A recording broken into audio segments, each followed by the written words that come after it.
ഞാൻ ഭക്ഷണം കഴിച്ചു പോയി അന്ന് 3 മണിയായപ്പോൾ. എനിക്കറിയില്ലായിരുന്നു, എനിക്കറിയില്ലായിരുന്നു 2018-ലും 2019-ലും ദുരന്തം ഉണ്ടായിരുന്നപ്പോൾ അന്നത്തെ മുഖ്യമന്ത്രി നിരാഹാരമാണ് ഇരുന്നതെന്ന് എനിക്ക് അറിയില്ലായിരുന്നു. ഞാനൊന്ന് ഭക്ഷണം കഴിച്ചു പോയി. ഈ ദേശാഭിമാനിയിൽ നിന്നും കേരളയിലും വന്ന് എൻ്റെ പത്രസമ്മേളനം കലക്കണ്ട നിങ്ങൾ. എന്ത് ഔചിത്യക്കുറവാണ് ഭക്ഷണം കഴിച്ചതിന്. ഭക്ഷണം കഴിക്കാൻ പാടില്ലേ?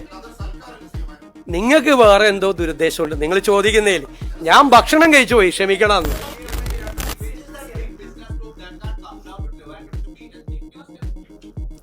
ഇനിയിപ്പോ അവരുടെ പേര് പറഞ്ഞിട്ട് അതുകൂടി ഇല്ലാതാക്കാൻ വേണ്ടിയിട്ടുള്ള ശ്രമമാണ്. അവരുടെ പേര് കൂടി വലിച്ചഴക്കുക. അതെ, മുഖ്യമന്ത്രി ആയിരുന്ന സമയത്ത് പിണറായി വിജയൻ പാർട്ടി സമ്മേളനത്തിൽ പങ്കെടുക്കാൻ ഹെലികോപ്റ്റർ ഉപയോഗിച്ചിട്ട് അത് ഈ ഡിസാസ്റ്റർ മാനേജ്മെന്റിന്റെ ഫണ്ടിൽ നിന്ന് ആ പൈസ കൊടുത്തിട്ടുണ്ട്. നിങ്ങൾ എത്ര അപവാദ പ്രചരണമാണ് നടക്കുന്നത്. ഞാൻ 3 മണിക്കാണ് ഞാൻ മലപ്പുറത്ത് എത്തുന്നത്, പൊന്നാനിയിലെത്തുന്നത്, സി ഹരിദാസ് സാറിൻ്റെ വീട്ടിൽ. ഞാൻ അപ്പുറത്തെ വീട്ടിൽ എനിക്ക് ഭക്ഷണം അറേഞ്ച് ചെയ്തിട്ടുണ്ടായിരുന്നു, എൻ്റെ ഒരു ഫ്രണ്ടിൻ്റെ വീട്ടിൽ. ഞാൻ ഭക്ഷണം കഴിക്കാൻ പാടില്ലേ? 3 മണിക്കാണ് ഞാൻ ഭക്ഷണം കഴിക്കുന്നത്. എന്ത് തെറ്റാണ്, എന്തൊരു അപവാദ പ്രചരണം, എന്തൊരു ഹീനമായ അപവാദ പ്രചരണമാണ് നടക്കുന്നത്. ഭക്ഷണം കഴിച്ചെന്ന് അല്ലല്ല വെയിറ്റ്, പിന്നെന്താ? ഞങ്ങൾ ഞാൻ ഭക്ഷണം കഴിക്കുന്ന എങ്ങനെ മാച്ച്, എന്ത് മാച്ചിങ് ആണുള്ളത്? നീലയും കറുപ്പോ? നിങ്ങളെന്താ ഒരു ഭക്ഷണം കഴിക്കുന്നത് ഫോട്ടോ എടുത്ത് പുറത്തു കൊടുത്തതിന് നിങ്ങൾ എന്താ ഔചിത്യമുള്ള നിങ്ങളുടെ ചോദ്യത്തിൽ? അല്ലത് ഭക്ഷണം കഴിച്ചോ, തെറ്റുപറ്റിപ്പോയി, ഇനി മുതൽ ഭക്ഷണം കഴിക്കാതിരിക്കും. എന്തൊരു മര്യാദകേടാണ്. എത്ര ഹീനമായിട്ടുള്ള പ്രചരണമാണ്. ഒരു സ്ഥലത്ത് ഭക്ഷണം കഴിക്കുന്നത്, ഒരു സ്ഥലത്ത് വെള്ളം എടുക്കുന്നു. ഒരു ചോദ്യത്തിന് മറുപടി പറ. ഇതിനൊന്നും മറുപടി പറ. എന്ത് ഔചിത്യക്കുറവാണ് ഭക്ഷണം കഴിച്ചതിന്. ഭക്ഷണം കഴിക്കാൻ പാടില്ലേ? നിങ്ങൾക്ക് വേറെ എന്തോ ദുരുദ്ദേശമുണ്ട് നിങ്ങൾ ചോദിക്കുന്നതിൽ. ഞാൻ ഭക്ഷണം കഴിച്ചു പോയി, ക്ഷമിക്കണം.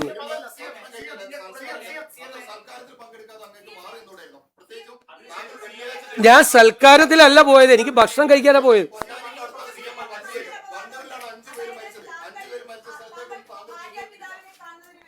ഇത് കഴിയട്ടെ ഇതിന്റെ വിഷമം തീർക്കട്ടെ. അതായത് നിങ്ങളൊരു കാര്യം ആലോചിക്കണം. എല്ലാവരും ചോദിച്ചു. ഞാൻ ഗുരുതരമായൊരു തെറ്റ് ചെയ്തു. അന്ന് വെള്ളപ്പൊക്കം ഉണ്ടായ ദിവസം ഞാൻ ഭക്ഷണം കഴിച്ചു 3 മണിക്ക് ഭക്ഷണം കഴിച്ചു. അതാണ് ഞാൻ സംസാരിക്കുന്നതിൻ്റെ ഇടയിൽ പറയരുത്. ഞാൻ സംസാരിക്കുന്നതിൻ്റെ ഇടയിൽ ബഹളം ഉണ്ടാക്കിയത്. 3 മണിക്ക് ഞാൻ ഭക്ഷണം. കേരളത്തിലെ ജനങ്ങളെ വിലയിരുത്തട്ടെ. പിന്നെ നിങ്ങൾക്കറിയാമല്ലോ, മലബാറിൽ ഒരു കാപ്പി കുടിക്കാൻ പോയാലുള്ള സ്ഥിതി. മലബാറിൽ ഏതെങ്കിലും വീട്ടിലൊരു കാപ്പി കുടി, അവർ ഈ വെള്ളപ്പൊക്കം എന്ന് പറഞ്ഞിട്ടല്ല, ഞാനന്ന് വരുമെന്ന് പറഞ്ഞു, ഞാനന്ന് ഹരിദാസേട്ടൻ്റെ വീട്ടിൽ പോകുമെന്ന് പറഞ്ഞു. അപ്പോൾ അടുത്ത വീട്ടിൽ ഭക്ഷണം കഴിക്കണമെന്ന് പറഞ്ഞു. ആ വീട്ടുകാർ മുഴുവൻ ഭക്ഷണം കഴിക്കാതെ 3 മണി വരെ എന്നെ കാത്തിരിക്കുക. ഞാൻ 3 മണിക്കാണ് എത്തിയത്. ഇതിൻ്റെ താമസവും കാര്യങ്ങളും ഓൺ ദ വേയിൽ മുഴുവൻ എല്ലാവരുമായിട്ട് ബന്ധപ്പെട്ടുകൊണ്ട് കംപ്ലീറ്റ് ഇരിക്കുകയാണ്. പിന്നീട് മലബാറിലായിരിക്കും പ്രശ്നമെന്ന് പറഞ്ഞു. മലബാറിലെ കളക്ടർമാരെ മുഴുവൻ എല്ലാ ഉദ്യോഗസ്ഥന്മാരെ ബന്ധപ്പെട്ടുകൊണ്ടിരിക്കും. നിങ്ങൾക്കൊന്നും പറയാനില്ലാത്തത് കൊണ്ട് നിങ്ങൾ ഈ മുഖ്യമന്ത്രിക്ക് ഭക്ഷണം കഴിക്കാൻ പാടില്ല എന്ന് എനിക്ക് ഇപ്പോഴാണ് മനസ്സിലായത്. അത് കഴിഞ്ഞല്ല, മറ്റത് കഴിഞ്ഞല്ല. നിങ്ങൾ ആദ്യം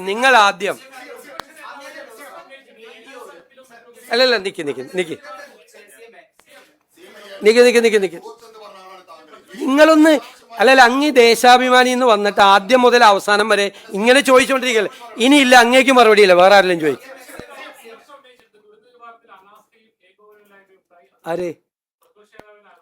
പ്രതിപക്ഷ നേതാവ് അത് പറയുമല്ലോ.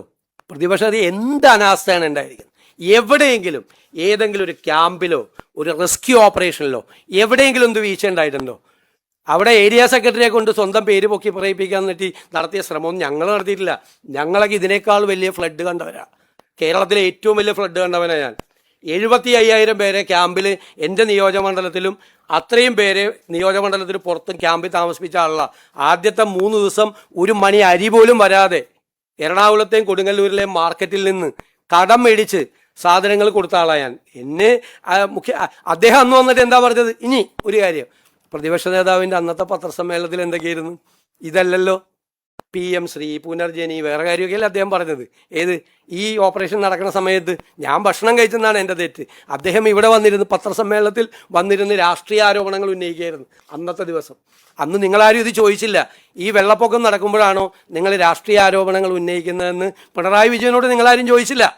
രാഷ്ട്രീയ ആരോപണങ്ങൾ ഉന്നയിക്കുകയായിരുന്നു അന്ന്. PMCയെ പറ്റിയും പുനർജനി പദ്ധതിയെ പറ്റിയുള്ള രാഷ്ട്രീയ ആരോപണങ്ങൾ. ഈ റെസ്ക്യൂ ഓപ്പറേഷൻ ഞാൻ ഭക്ഷണം കഴിച്ചു, എൻ്റെ തെറ്റ്. അദ്ദേഹം രാഷ്ട്രീയ ആരോപണങ്ങൾ ഉന്നയിക്കുകയായിരുന്നു.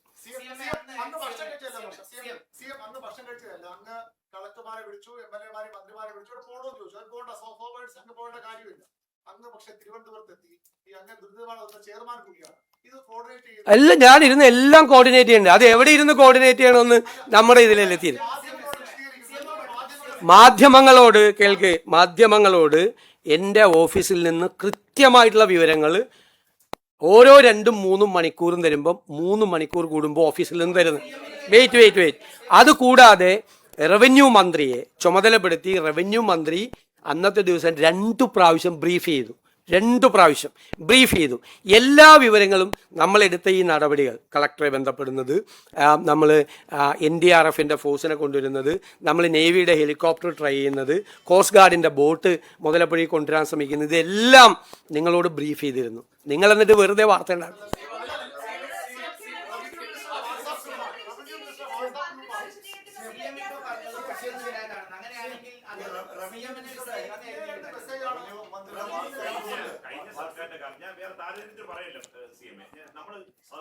അല്ല, നിങ്ങൾക്ക് വേറെ എന്തെങ്കിലും ചോദിക്കാണ്ടെങ്കിൽ ചോദിച്ചാൽ മതി. ഇല്ല, വേറെ ഏതെങ്കിലും വിഷയം ചോദിക്കാണ്ടെങ്കിൽ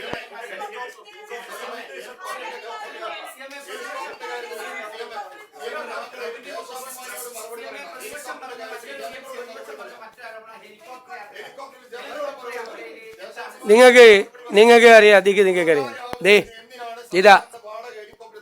അദ്ദേഹം തന്നെ ഈ ദേശാഭിമാനിക്കാരൻ തന്നെ ഞാൻ പറയണ കേക്ക്, ഞാനല്ലേ പറയണത്.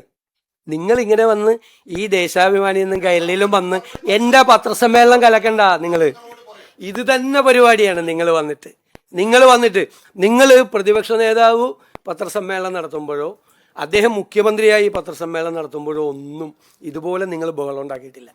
ഞാനിങ്ങനെ ഇരുന്ന് തരുന്നതുകൊണ്ടാണ് നിങ്ങളിങ്ങനെ കാണിക്കുന്നത്. ദയവ് ചെയ്ത് അതുകൂടി ഇല്ലാതാക്കരുത്. നിങ്ങൾ സാമാന്യ, ഞാൻ സംസാരിക്കുമ്പോൾ നിങ്ങൾ എന്തിനാ സംസാരിക്കുന്നത്? നിങ്ങളിപ്പോൾ എത്രാമത്തെ പ്രാവശ്യം ഇടപെടുന്നത്? ഞാൻ പറഞ്ഞല്ലോ, ഞാൻ പറയട്ടെ. നിങ്ങൾ അതല്ലല്ലോ, ഞാൻ ഒരു സ്ഥലത്തും ഹെലികോപ്റ്റർ എടുത്ത് പഴയ മുഖ്യമന്ത്രി യാത്ര ചെയ്യുന്നതിനെ കുറിച്ച് ഞാൻ പരാതി പറഞ്ഞിട്ടില്ല. 1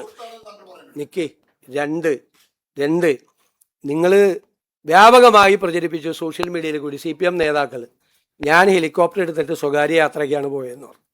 ഞാൻ പോയത് നിങ്ങളോട് പറഞ്ഞുതരാം. ഞാൻ പോയത് ഒരു ഇൻവെസ്റ്റ്മെൻറ്റ് ഗ്രൂപ്പ് കൊച്ചിയിലുണ്ടായിരുന്നു കാണാൻ വേണ്ടിയിട്ട്. അവർ രാത്രി ഡിന്നർ മീറ്റിങ്ങിന് കാണാമെന്നാണ് പറഞ്ഞത്. അവർ തമിഴ്നാട് മുഖ്യമന്ത്രിയായിട്ട് കണ്ടതിന് ശേഷമാണ് കൊച്ചിയിൽ വന്നത്.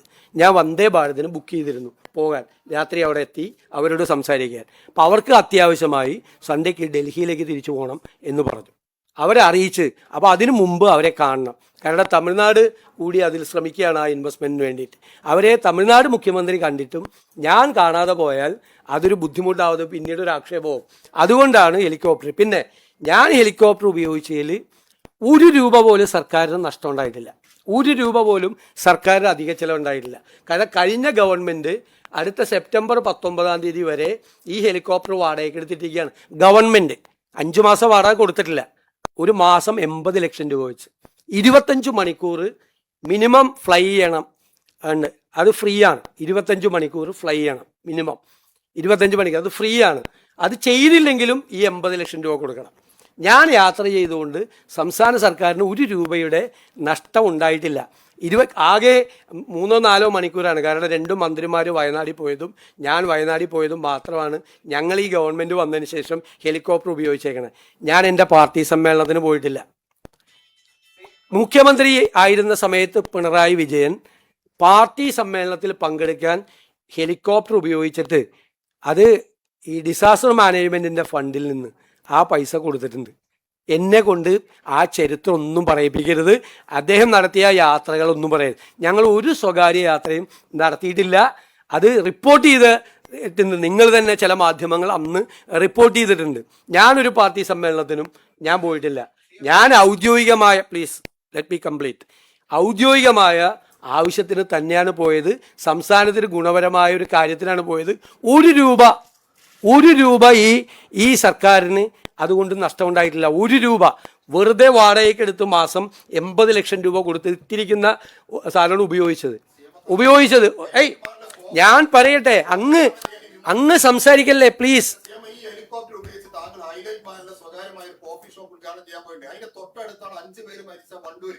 അവിടേക്ക് താങ്കളൊന്ന് തിരിഞ്ഞു നോക്കിയിട്ടില്ല. ആ പ്രദേശത്ത് മലപ്പുറം ജില്ലയിൽ താങ്കൾ തന്നെ നേരത്തെ പറഞ്ഞു വെള്ളിയാഴ്ച 5 പേര് ദുരന്തത്തിൽ മരിച്ച പ്രദേശത്ത് പോകാതെ താങ്കൾ അതിന്റെ അരികിലൂടെ തന്നെയാണ് താങ്കൾ പോയിട്ടുള്ളത്. കരിപ്പൂർ വിമാനത്തോടെ അവിടെ നിങ്ങൾക്ക് ഇറക്കി ആ വണ്ടൂർ പോയി ആ കുടുംബത്തെ നിങ്ങൾക്ക് കാണാമായിരുന്നു. അങ്ങ് ഇവിടെ വന്നിരുന്നു പ്രസംഗിക്ക്. വേറെ ഏതെങ്കിലും ചോദ്യം ഉണ്ടെങ്കിൽ പറ.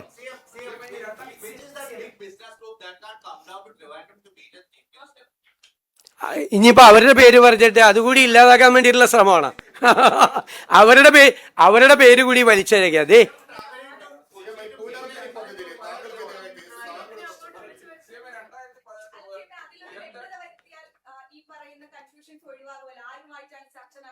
അതെന്തിനാ ഞാൻ നിങ്ങളോട് പറയേണ്ട ആവശ്യം? അതിൻ്റെ അത് തീരുമാനം ഉണ്ടാവുമ്പോൾ നിങ്ങളോട് പറയാം. മനസ്സിലായി? ഞാൻ അവരെയും കൂടി വലിച്ചയച്ച് അതുകൂടി ഇല്ലാതാക്കാനുള്ള ശ്രമം നടത്തല്ലേ ചോദിക്കും.